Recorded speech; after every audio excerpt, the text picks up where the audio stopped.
आपल्या आवडत्या मालिकेचे संपूर्ण भाग मालिका प्रसारित झाल्यानंतर लगेचच पाहू शकता पूर्णपणे मोफत फक्त सन नेक्स्ट वर। लग्नाच्या आधीच काही गोष्टींवरून ते एवढं ताणतात, मग लग्न झाल्यानंतर हर्षदाला त्रास देणार नाही त्याची काय गॅरंटी आहे? अरे अगं आई, मला जे कळतंय, मला जे दिसते ते तुम्हाला का कळत नाहीये? ताई तुला पण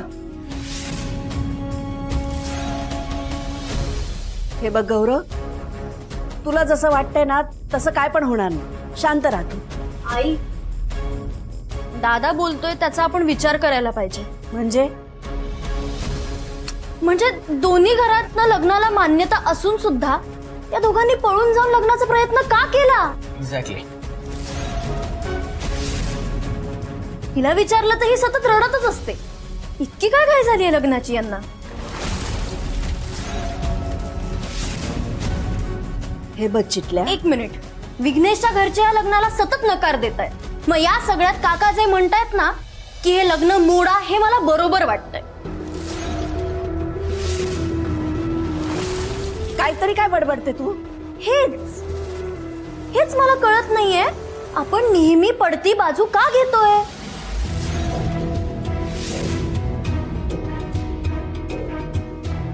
हे बघ, तुला आत्ता काही गोष्टी नाही कळणार। मग काय ते समजावून सांगा ना।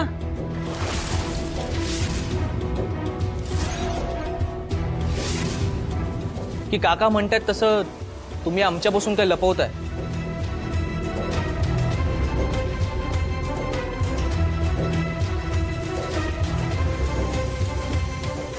नाही रे बाबा। अगं मग गिरिजा ताईच्या आधी हर्षदाचं लग्न का?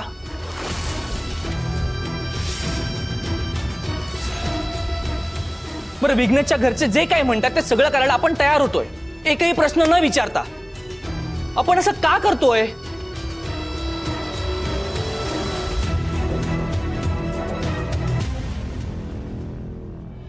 ताई, त्यांनी घातलेल्या अटी, त्यांनी दिलेल्या मागण्या या सगळ्या चुकीच्या आहेत, हे तुला माहिती आहे। तरी पण तू स्वतःचा स्वाभिमान बाजूला ठेवून हे सगळं करायला तयार होतीयस ना? तू असं का वागतीयस? तू तिला जाब विचारतो? आई, मी जाब विचारत नाहीये, मी तिला ओळखतो म्हणून मला हा प्रश्न पडलाय। खरं तर काकांच्या आधी ना हिने या सगळ्या गोष्टीला नकार द्यायला पाहिजे, पण हे असं करत नाहीये का? तू जरा गप्प बस, काहीतरी विचार करू नको तू। अगं आई, आज हे हर्षदा सोबत घडते, उद्या सुचित्रा सोबत घडेल ना? ताई, तू असं का वागतीये? तुला चांगल्या शब्दात सांगितलेलं कळत नाही का? गप्प राहा तू। अगं आई, तू हे बघ, तुमची ताई जे काय करते ना ते या घराच्या भल्यासाठीच करते। ती एवढं सगळं करते तुमच्यासाठी आणि तुम्ही तिलाच प्रश्न विचारताय? आई, मी तुला तेच सांगतोय, मी जाब विचारत नाहीये तिला। मला मग काय करतोय तू? हा, ती अशी का वागते असा प्रश्न पडलाय ना तुला? अरे आम्ही सगळे तुला सांगत होतो नोकरी कर, तेव्हा तुझी ताई आम्हाला सांगत होती की त्याला पोलीस भरतीसाठी वेळ द्या, तेव्हा तुला असले प्रश्न नाही पडले ते? या घराच्या चांगल्यासाठी झटणाऱ्या गिरिजाच्या वागण्याबद्दल कुणाला काही प्रश्न पडत असतील ना तर त्यांनी आपले प्रश्न घेऊन या घराच्या बाहेर चालतं व्हायचं।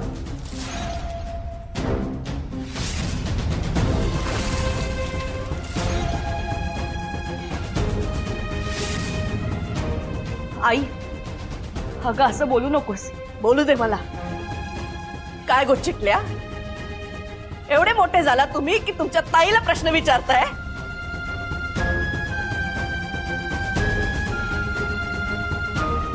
अगं आई, असं नाहीये ग, माझं फक्त एवढंच। आई,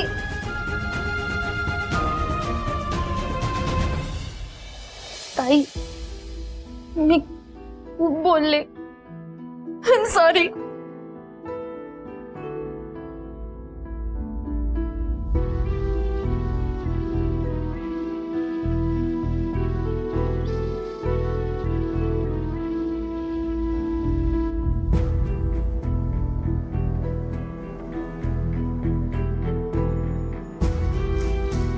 ताई,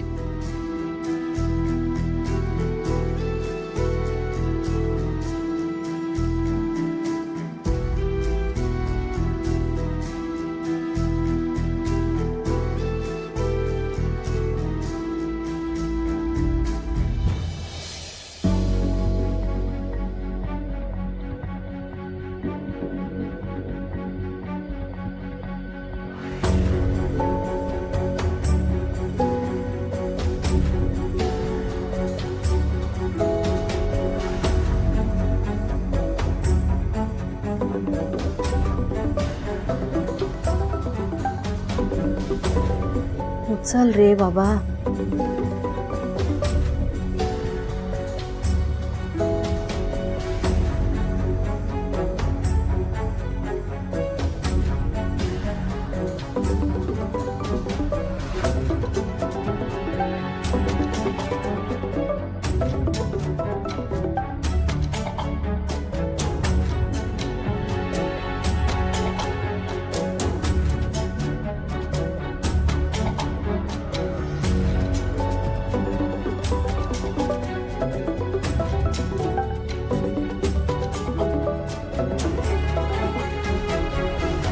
का फोन केलंयस? मुळात आपण कोण बोलते? हे बघ पोरा, आपलं नातं काय? माझं त्या घराशी काही घेणं देणं नाहीये. ना मी कोणाचा मुलगा आहे, ना कोणी माझी आई आहे, ना माझं कुठलं घर आहे. हे बघ, तुला जे काय बोलायचंय ना ते इकडे येऊन बोल. हा, ती बिचारी आर्या वाट बघते ना तुझी. तिचं नाव पुढे करून मी येईन असं वाटतंय का तुला? हे बघ, झालं गेलं विसरून जा. ये ना इकडे, मला जरा बोलायचंय तुझ्याशी. काय बोलायचंय? की मी तिथे आल्यावर जीव घ्यायचाय माझा? अरे पोरा, मी कोणाचा नाहीये. मी एक काम करतो ना, हा नंबरच बदलून टाकतो, म्हणजे कटकटच नको तुमची. हे बघ, मी तुमचा कोणी नाहीये ना तुम्ही माझे आहेत.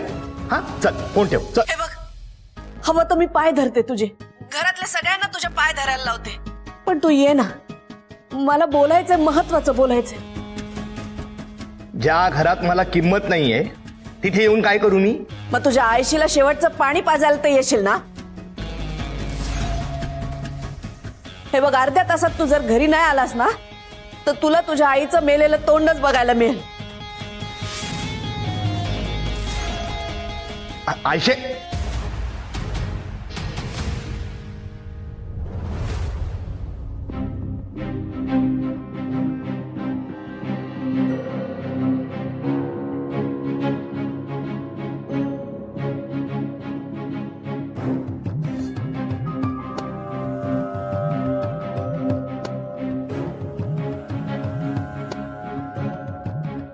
काय रे? हा? काय, कोणाचा फोन? आई होती. हो, काय म्हणतायत वहिनी? काय नाही, घरी बोलवत होती. मग का की मला ना काही कळत नाहीये. का? म्हणजे मी नाही येत बोललो तर जीव सोडायची धमकी दिली तिने. इतकं सोपं असतं का रे? नाही म्हणजे कसं आहे ना, तू घरी यावंस म्हणून ती बिचारी जीवाचा आटापिटा करते, बाकी काही नाही. काय करतेस रजनी? अगं ही संधी आहे या फुकट्याला त्याच्या घरी परत पाठवण्याची.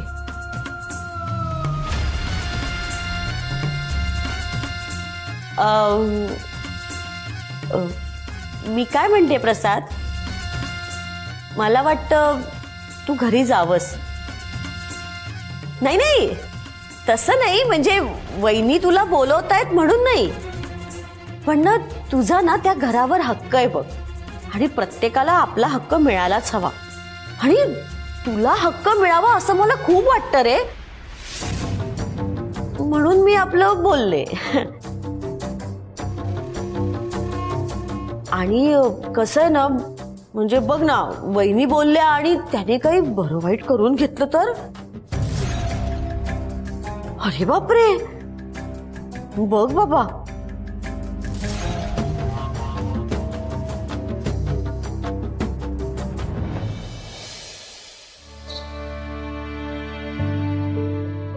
आई,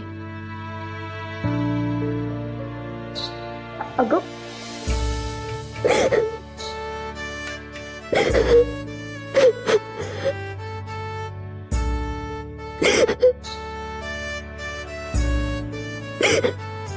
हर्षदा, काय झालं? हे सगळं माझ्यामुळे होत. हर्षदा, हो ताई, घरात सगळं चांगलं सुरू असताना फक्त माझ्यामुळे एकावर एक संकट येतात घरावर, आणि या सगळ्याला मी जबाबदार आहे. हर्षदा, असं नाहीये. असंच आहे ताई, असंच आहे. आई जमलं तर माफ कर मला. हो तर पाया पडते. हर्षदा उठ उठ. काय करतेस तू? बस इकडे, शांत हो.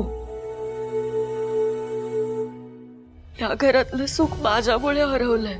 हर्षदा तू वेडी आहेस का? हो ताई, कारण माझ्या वेडेपणामुळे लोक तुला वेड्यात काढतायत, तुझ्या वागण्यावर प्रश्न निर्माण करतायत. आयुष्यात ताट मानेने जगणारी तू, तुला माझ्यामुळे झुकायला लागतंय ना ताई. हर्षदा पण ताई, मी एक निर्णय घेतलाय. आता या सगळ्याचा त्रास नाही होणार तुला. म्हणजे म्हणजे हे सगळं माझ्यामुळे होतंय ना, पण जर मीच नसले तर? हर्षदा काय बोलतीयस? बरोबर तेच बोलते मी ताई.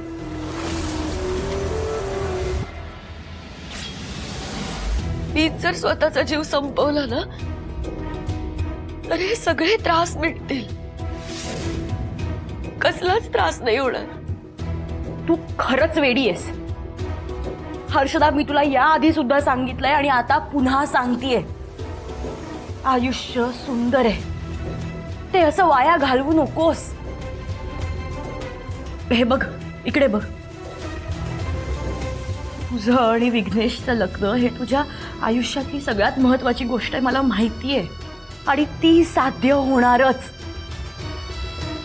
कारण तुमचं लग्न नाही झालं ना, तर पुढे त्याचे परिणाम सगळ्यांवर होतील. ताई अगं, पण वगैरे काही नाही. अगं, तुझं विघ्नेशशी लग्न व्हावं, तुझं आणि विघ्नेशचं मूल जन्माला यावं, तू आनंदात राहावी म्हणून तर मी हे सगळं करतेय ना ग.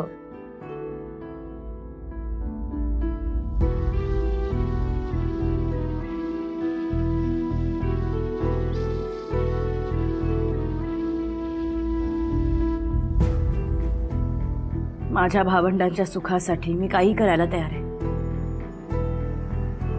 तू घाबरू नकोस.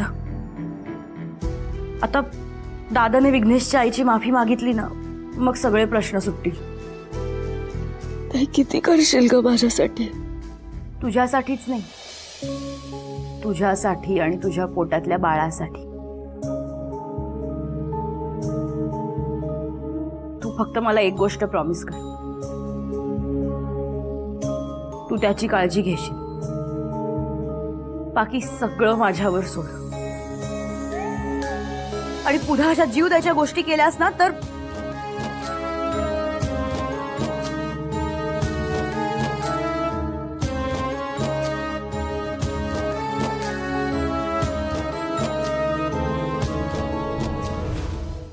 प्रसाद, हे प्रसाद, हे पोरा, हे प्रसाद काय गेलो रे? मला काय माहित नाही. माहित नाही? ये घर मालकीनी. काय हो, काय आरडाओरडा करताय? प्रसाद खया? वहिनीचा फोन आला होता, घरी बोलवत होती ती. काय सांगतोस का? आधी दोघं काहीतरी बोलत होते, नंतर वहिनीने जीव सोडायची धमकी दिली असं सांगत होता तो. मग काय गेला असेल घरी. वहिनीने त्याका नक्की कशासाठी फोन केलो असा, आणि लगेच प्रसाद कसो काय गेलो?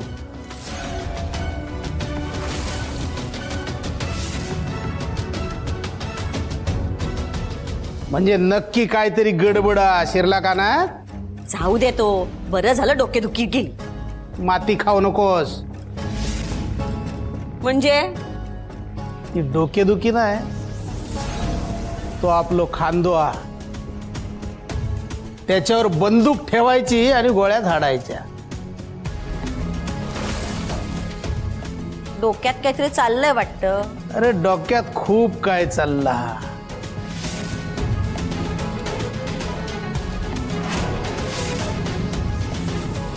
अरे पण प्रसाद तिकडे गेलो आणि त्यांच्यानी प्रसादचं मन वळवल्याने तर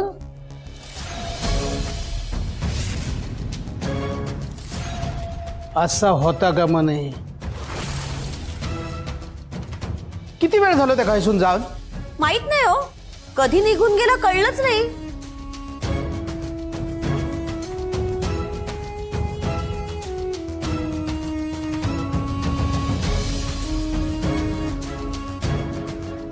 म्हणजे आता माकाच काहीतरी करूचा लागात.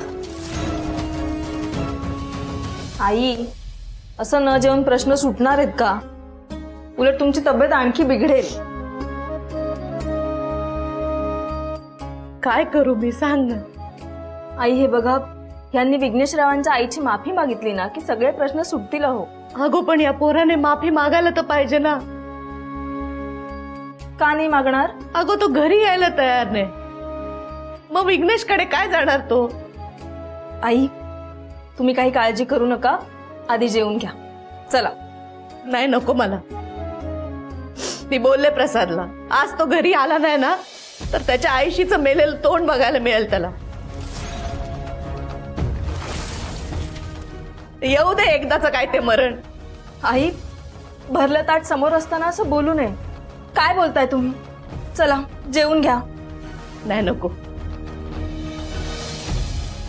आज मला बघायचंच आहे या पोराला आयशीची किती काळजी येते. आयशे, आयशे, आला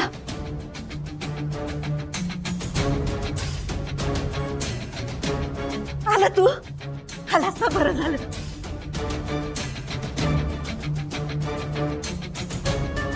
आयशे, काय विचार केलास माझ्याबद्दल? मी लाज लज्जा शरम सगळी सोडून दिली असं वाटलं तुला? अरे पोरा, की नेहमीप्रमाणे अंगणात पडलेलं दिसेन असं वाटलं? नाही रे. आई लक्षात ठेव, आता तुम्हाला आधीसारखा प्रसाद दिसणार नाही. प्रसादचं वेगळं रूप दिसेल. मग तू जरा बस, बसून बोलू आपण. बस. हे बघ आयशे, तू फोन केलास म्हणून बसून बोलायला नाही आलोय मी माझे कपडे घ्यायला आलोय. मी माझे कपडे घ्यायला आलोय. अहो पण मी काय तू एक शब्द बोलू नकोस. जेव्हा माझ्या बाजूने बोलायचं असतं तेव्हा शांत बसतेस ना, मग आता पण शांत बसायचं. अहो दादा, अहो अरे पोरा ऐक ना.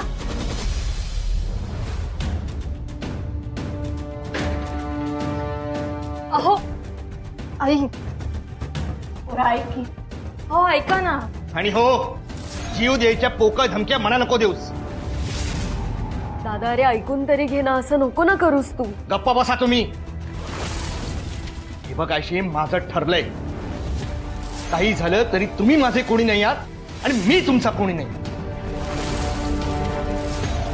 माझा आहे तो रवळ नाते. अरे पोरा, हे काय बोलतो तू? तू जे ऐकतेस ना तेच बोलतोय. जा त्या गिरिजाच्या मागे मागे करा. अरे मी काय बोलते ऐकून तर घे. मला कशाला? त्या गिरिजाला सांग ना. मी हे घर सोडून चाललोय. अहो आई काय म्हणताय ते तर ऐकून घ्या. दरवेळी मीच काय ऐकून घेऊ? माझं कोणी ऐकताय? जाऊ दे, मी हे घर सोडून जातोच. आणि हा, कोर्टात अर्ज करून आहे ना, एक दिवस आर्याला पण सोबत घेऊन जाईन. काय?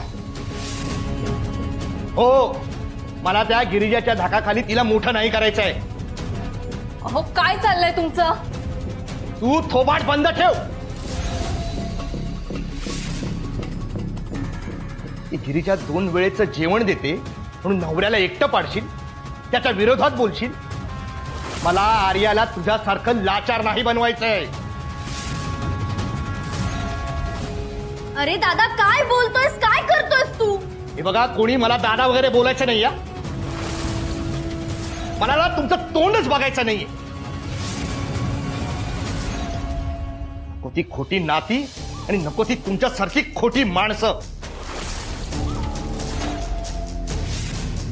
आता तुम्हाला जो दिसेल ना, तो कोट्याधीश झालेला प्रसाद.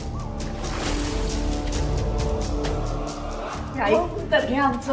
असं काय करतो तू? प्रसाद ऐक ना. अहो अरे, थांबा ना. ऐकून घे रे पोरी. अहो ऐका दादा. असं काय करतो? अहो थांबा ना. जरा ऐकून घ्या आमचं. हात तर रागात आहे ना तू? हा, जरा शांत हो. हे सगळं समजून घे आणि मग विचार करा तू. काय विचार करू आणि काय समजून घेऊ? हे समजून घेऊ. हे बघ, लोकांनी विचारलं तर काय सांगू? घरच्यांनी मारलं. खरं तर ना आयशे, तुझी चूक आहे. तू यांच्या समोर आहे ना मला घालून पाडून बोलतेस. मी या घरचा मोठा मुलगा आहे, हे माझी भावंड पण विसरली आहेत. दादा अरे असं काही नाहीये. असंच आहे. म्हणून तर तुम्ही सगळ्यांनी मिळून मला हे मारलंय ना. मला तर कळत नाही मी का बोलतोय तुमच्याशी. हे बघ प्रसाद, मी हात जोडते तुझ्या पुढे. हा, आमचा नाही रे, निदान हर्षूचा तरी विचार कर तू. का विचार करू? अरे तुझी बहीण आहे ना ती. विघ्नेशची तिचं लग्न नाही झालं ना तर आयुष्यभर दुःखात जगेल ती. तिचं ती बघून घेईल. अहो थांबा ना. ऐकून तर ऐकून घ्या. घे. ऐकून बस तर आधी- घ्या. आधी बस आणि ऐकून घे आमचं. बस तू, ऐकून तर घ्या जरा. बस जरा शांतपणे बस जरा. हे बघ, या घरचा मोठा मुलगा आहे तू. मला तुझ्याशी बोलायचंय. मला ऐकायचं नाहीये. अहो, अरे ऐकून तर घे मी काय बोलते. मी ऐकणार नाही. हे बघ, तू शांत हो. आधी पाणी आण त्याला. हो. या घरातलं आता मला काही नकोय. अरे थांब रे, जरा पाणी पी, मग बरं वाटेल तुला. हे काय चाललंय? आज माझी एवढी हाजी हाजी का करतायत? नेहमी हे मला घराबाहेर काढतात. आज मी जातोय तर मलाच थांबवतायत.